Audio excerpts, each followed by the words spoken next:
Hello friends, today we discuss about method of irrigation. Means के कौन कौन से इरिगेशन के मेथड है उसके बारे में आज हम डिस्कशन करेंगे। तो कौन कौन से मेथड है, सरफेस है, सब सरफेस है, स्प्रिंकलर है एंड ड्रिप इरिगेशन मेथड है, तो उसके बारे में हम डिटेल में पढ़ेंगे। तो सबसे पहले इरिगेशन क्या है, व्हाट इज इरिगेशन। इरिगेशन क्या है, तो irrigation is the artificially application of water.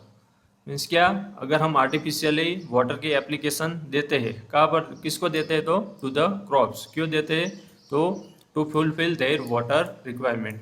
अगर ये फील्ड है, फील्ड के अंदर में ट्यूबवेल के हेल्प से इसके अंदर जो क्रॉप है उसको अगर मैं पानी देता हूँ, उसको अगर मैं वाटर की एप्लीकेशन देता हूँ आर्टिफिशियली, तो उसको हम क्या बोलेंगे, तो उसको हम बोलेंगे इरिगेशन। क्यों देंगे, क्योंकि क्रॉप की जो वाटर रिक्वायरमेंट है उसको फुलफिल करने के लिए इरिगेशन देंगे।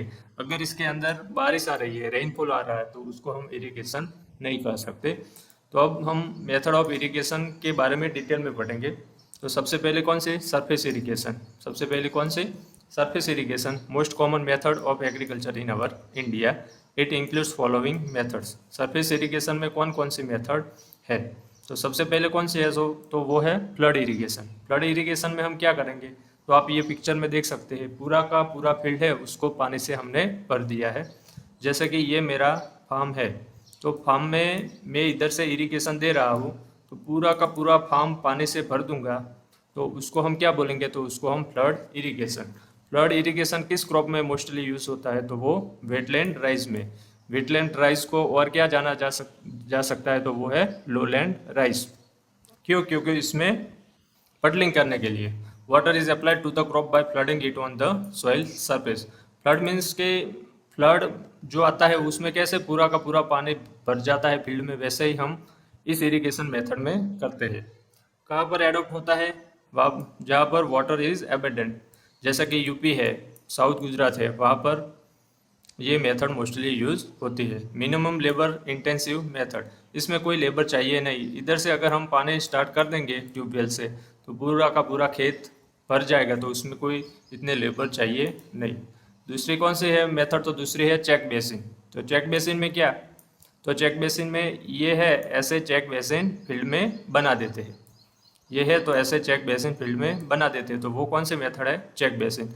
इधर से पानी आएगा और इधर इतना पूरा का पूरा चेक बेसिन है उसको हम भर देंगे, बाद में जो नेक्स्ट चेक बेसिन है उसको भरेंगे। तो ये क्या है, चेक बेसिन मेथड है। चेक बेसिन मेथड में चेक का कितनी साइज रहती है, तो वो 4/3 मीटर और 6/5 मीटर उसकी रहती है, डिपेंडिंग ऑन सॉइल टेक्सचर। अगर सैंडी सॉइल है तो ये चेक बेसिन की साइज है वो क्या रहेगी, स्मॉल रहेगी। क्यों, क्योंकि सैंडी सॉइल का इनफिल्ट्रेशन रेट ज़्यादा है। तो अगर हम बड़े चेक बेसिन रखेंगे तो वो क्या, पीछे पानी जाते जाते क्या हो जाएगा, इधर उसका इनफिल्ट्रेशन हो जाएगा। तो जो क्ले सॉइल है इसमें चेक बेसिन बड़े रहेंगे, जो सैंडी सॉइल है इसमें चेक बेसिन छोटे रहेंगे। Field with slope up to 3%, अगर इस फील्ड का स्लोप 3% है तब तक हम ये चेक बेसिन मेथड उसमें यूज कर सकते हैं। चेक बेसिन मेथड के एडवांटेजेस क्या है, तो वो वाटर वाटर एप्लीकेशन यूनिफॉर्मली, पूरे के पूरे फील्ड में यूनिफॉर्मली वाटर एप्लीकेशन देगा। डिसएडवांटेजेस क्या है, तो labour requirement is more for field layout and irrigation. तो ये जो बंड है, ये तो इसको बनाने के लिए वाट जो लेबर है वो क्या चाहिए, ज़्यादा चाहिए। ये क्या है, लेबरियस वर्क है compare to flood irrigation method. Wastage of land is more under channel and bunds. Means कि ये बंड है तो इधर हम क्रॉप कोई भी ग्रो नहीं कर पाएंगे, तो इसकी वजह से क्या रहेगा, तो सॉइल का वेस्टेज ज़्यादा रहेगा। तीसरा कौन सा डिसएडवांटेजेस है चेक बेसिन मेथड का, तो वो है interculturing is difficult due to obstruction by bund. Means के इंटर कल्चरिंग इसमें थोड़ा डिफिकल्ट रहेगा। तीसरी कौन सी मेथड है, तो तीसरी है रिंग बेसिन मेथड। तो कोई भी मोस्टली रिंग बेसिन, ये आपको एग्जाम में आ सकता है, कोई भी कॉम्पिटिटिव एग्जाम में। तो रिंग बेसिन मेथड मोस्टली किसमें यूजफुल है, तो जो फ्रूट ट्रीज है उसमें यूजफुल है। रिंग बेसिन मेथड में क्या करते हैं, ऐसे ये जो बेसिन है इसमें ऐसे बेसिन बना देते हैं और उसमें पानी दे देते हैं, तो वो क्या है, रिंग बेसिन मेथड। वो राउंड शेप में भी बेसिन बनाते हैं और ओकेशनली स्क्वायर इन शेप, कोई ऐसे प्लांट है उसमें स्क्वायर में भी बेसिन बनाते हैं। चौथी मेथड है border strip method. Border strip method में क्या करते हैं, ऐसे लंबे लंबे स्ट्रिप बना डालते हैं और और इसमें long and narrow strip bordering with small बंड्स, इधर स्मॉल बंड्स रहेंगे। तो ये क्या स्ट्रिप, एक स्ट्रिप में पानी, इसमें इधर से पानी देंगे पूरे के पूरे स्ट्रिप में, इधर से पानी देंगे पूरे के पूरे स्ट्रिप में। तो ये क्या है, वाटर स्ट्रिप मेथड है। Length of strip most common size in 30 to 50 metre in length. इसकी लेंथ कितनी रहेगी, तो 30 to 50 मीटर। एंड उसकी विड्थ कितनी रहेगी, तो 3 to 5 मीटर। इसकी विड्थ कितनी रहेगी, तो 3 to 5 मीटर रहेगी। Slope range is 0.1 to 1%, suitable for close growing crops, medium to heavy texture soil but not suitable for sandy soil. क्यों, क्योंकि सैंडी सॉइल का इनफिल्ट्रेशन रेट ज़्यादा है। तो अगर सैंडी सॉइल है तो इसकी जो स्ट्रिप की जो लेंथ है वो क्या रहेगी, कम रहेगी। पांचवी मेथड है फरो मेथड। पांचवी मेथड कौन सी है, फरो मेथड। तो ये क्या, अपर जो पोर्शन है तो वो क्या है, रिड्ज है। जो ये लोअर है तो वो क्या है, फरो है। फरो ऐसे, तो ये जो है तो वो क्या है, फरो। अपर पोर्शन है वो क्या है, रिच है। तो इसमें वाटर हम कहाँ पर देंगे, तो फरो में ही देंगे। तो ये कौन सी मेथड होगी, furrow method. This method is generally used to irrigate row crops and vegetable and is suitable to soil in which infiltration rate are between 0.5 to 2.5 centimetre per hour. और ये कितने स्लोप में हम यूज़ कर सकते हैं, तो 0.2 to 0.5% अगर स्लोप है तो हम ये मेथड यूज़ कर सकते हैं। The length of furrow may vary from 30 metre for sandy soil. Sandy soil के लिए कम रहेगा ये फरो की लेंथ। क्यों, क्योंकि सैंडी सॉइल का इनफिल्ट्रेशन रेट ज़्यादा रहेगा, इसकी वजह से वाटर लॉस ज़्यादा होगा। और lesser slope to 300 metre for heavy soil at a greater slope. Means कि अगर सैंडी सॉइल है तो हम कितनी इसकी लेंथ रख सकते हैं, तो 30 मीटर। अगर क्ले सॉइल है और उसमें स्लोप भी है तो भी हम कितने रख सकते हैं उसकी लेंथ, तो 300 मीटर। मीन्स कि 10 गुना ज़्यादा हम उसकी लेंथ रख सकते हैं। और है क्वारुगेशन। क्वारुगेशन मीन्स क्या, ये एग्जाम में आ सकता है। Small and shallow furrow are known as corrugation. अगर बड़े बड़े फरो है, उसकी लेंथ ज़्यादा है और उसकी जो डेप्थ है वो भी ज़्यादा है, तो वो कौन सी मेथड है, तो वो फरो मेथड। पर ये जो आप इसमें देख सकते हैं पिक्चर में, ये जो फरो है वो क्या है, उतने डीप नहीं है और उसकी जो विड्थ है वो भी क्या है, कम है। तो small and shallow furrow are known as corrugation. तो ये आपके ऑब्जेक्टिव में भी आ सकता है। Suitable for close growing crop like wheats, setaria and groundnut. Means की ऐसे स्मॉल। 7 नंबर में कौन सी मेथड है, तो वो है सर्ज इरिगेशन। सर्ज इरिगेशन में क्या, ये जो भी इरिगेशन है, जैसे कि फरो है, फ्लडिंग है, तो हम उसको ऑन ऑफ मोड में, मीन्स कि अगर मैं ये फील्ड है मेरा, इसके अंदर पानी दे रहा हूँ तो क्या करूँगा, 1 घंटे के लिए पानी दूंगा, बाद में फिर से 1 घंटे के लिए बंद कर दूंगा, फिर से दूंगा, फिर से बंद कर दूंगा। तो ये क्या है, ऑन एंड ऑफ मोड्स। तो इसको क्या बोलेंगे, ऑन एंड ऑफ मोड को, तो वो surge irrigation. Intermittent application of water to the field surface under gravity flow which result in a series of on and off modes constant or variable time spans। तो ये क्यों किया जाता है, तो minimise deep percolation and run off losses. जो run off losses है और जो सॉइल के अंदर परकोलेशन लॉसेस है उसको रिड्यूस करने के लिए ऑन एंड ऑफ मोड हम करते हैं और उसको क्या बोलते हैं, तो सर्ज इरिगेशन बोलते हैं। उसका मेनली मेरिट्स क्या है, deep percolation is reduced. Means कि सॉइल के अंदर जो वाटर का डाउनवर्ड मूवमेंट हो रहा है तो उसको हम क्या बोलेंगे, परकुलेशन। वो क्या करेगा, रिड्यूस करेगा। तो ये कौन सी मेथड थी, तो ये सारी की सारी मेथड थी वो सरफेस इरिगेशन मेथड थी। सबसे पहले कौन सी थी, तो वो थी flood irrigation method. Flood irrigation में क्या, ये फील्ड है, इसमें पूरा का पूरा फील्ड हमको पानी से भर देना है, तो वो क्या, फ्लड इरिगेशन। चेक बेसिन में क्या, तो चेक बेसिन में ये फील्ड है, उसमें हम क्या बनाएंगे, तो ऐसे चेक एंड बेसिन बनाएंगे, तो उसको हम क्या बोलेंगे, चेक बेसिन इरिगेशन मेथड बोलेंगे। रिंग बेसिन में क्या, तो कोई भी फ्रूट है उसके अराउंड अगर हम रिंग बना के उसके अंदर पानी देते हैं तो उसको हम क्या बोलेंगे, रिंग बेसिन। चौथी कौन सी थी, border strip method. Border strip method में क्या, तो उसमें ये फील्ड है, उसमें लंबी लंबी हम अगर स्ट्रिप बनाते हैं तो उसको क्या बोलेंगे, बॉर्डर स्ट्रिप मेथड बोलेंगे। फरो इरिगेशन, तो फरो इरिगेशन में क्या, तो फरो इरिगेशन में ये जो फरो है, तो ये फरो ये रिड्ज में नहीं पानी देंगे पर फरो में ही पानी देंगे, तो उसको हम क्या बोलेंगे, फरो इरिगेशन। कोरुगेशन मीन्स क्या, अगर ये फरो है वो क्या सेलो है और स्मॉल है, तो उसको हम क्या बोलेंगे, कोरुगेशन। और सर्ज इरिगेशन मीन्स कि ये जो भी मेथड है, जैसे कि ये फरो मेथड है, उसमें हम on end of mode apply करते हैं, कभी पानी देते हैं, बाद में रहने देते हैं, रहने देते हैं। क्यों? क्योंकि पर्कोलेशन लॉस रिड्यूस करने के लिए। तो उसको हम क्या बोलेंगे? तो उसको हम बोलेंगे सर्ज इरिगेशन। आगे हम बात करेंगे सब सरफेस सब सॉइल इरिगेशन। सब सरफेस में क्या? तो सॉइल के अंदर क्या water is applied into series of field ditches through underground pipe. ये क्या है? सॉइल है। तो सॉइल के अंदर अगर हम सॉइल के अंदर ऐसे पाइपलाइन बिछा के इसके अंदर हम वाटर देते हैं तो उसको हम क्या बोलेंगे? सब सरफेस सब सॉइल इरिगेशन। तो क्या? Underground pipes. सरफेस सॉइल में क्या हम अपर साइड है वहीं से ही हम उसको इरिगेशन देते हैं। सब सरफेस में क्या इतने अंदर सॉइल के अंदर कोई पाइपलाइन बिछा के अगर हम इरिगेशन देते हैं तो उसको हम क्या बोलेंगे? तो उसको सब सरफेस सब सॉइल इरिगेशन बोलेंगे। Water is applied into series of field ditch through underground pipe. This method is practiced in Kerala for coconut planting. Drip system can be used in subsurface method.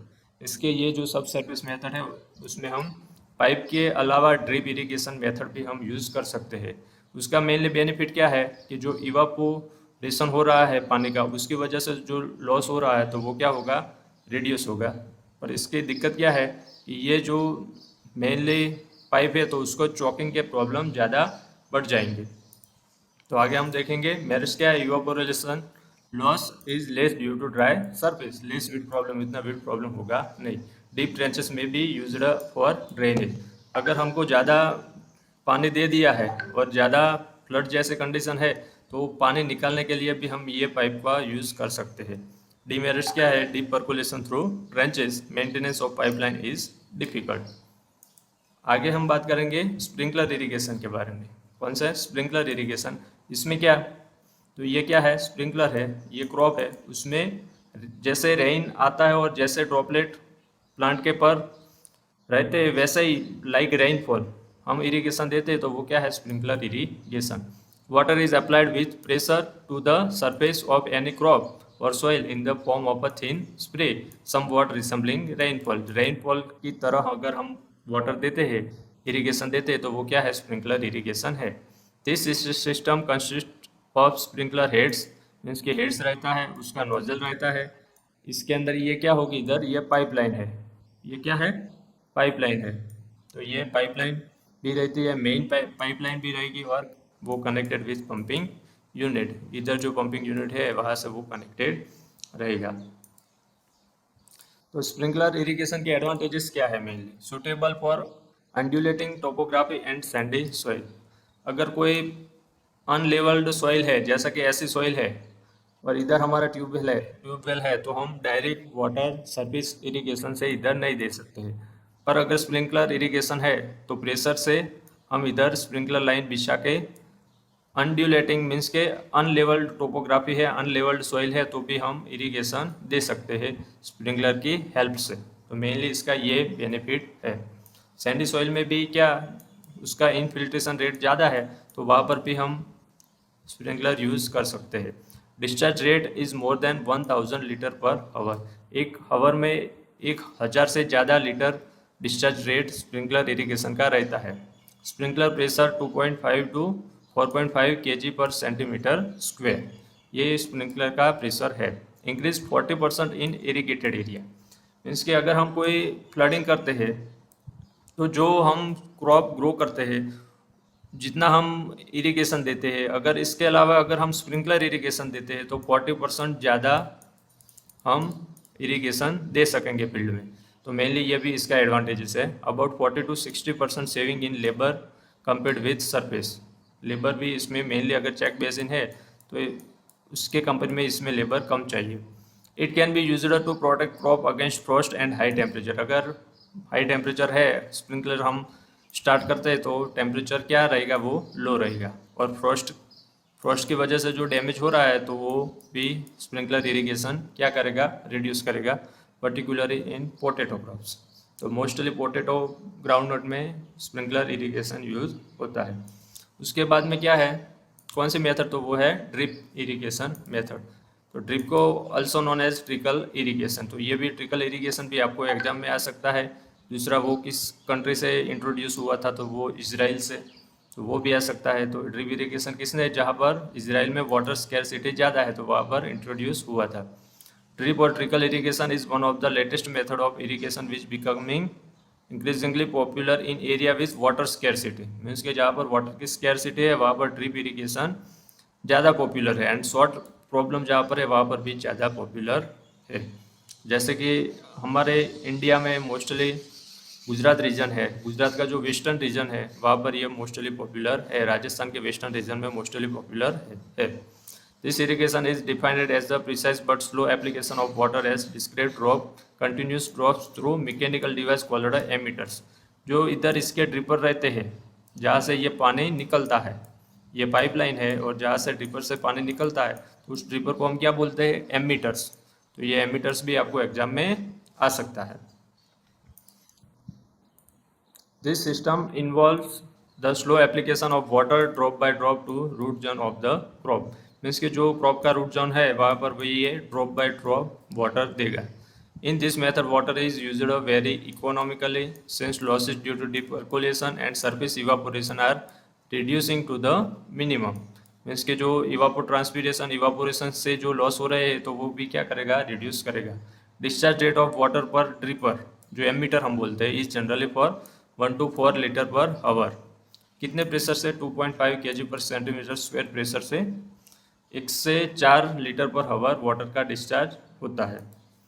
अब हम इसके advantages के बारे में बात करेंगे। तो इसके एडवांटेजेस बहुत ज़्यादा है। वो क्या है, एक तो वाटर स्कैरसिटी जहाँ पर है तो वहाँ पर हम उसको यूज़ कर सकते हैं क्योंकि वाटर लॉसेज इससे सबसे कम रहेगा। कितना कम रहता है, suitable for water scarcity area water saving 50 to 70% as compare to surface method of irrigation. इतना ज़्यादा वाटर का वो सेविंग करता है। फर्टिलाइजर और other chemical amended can be efficiently applied to individual और सेपरेट प्लांट्स।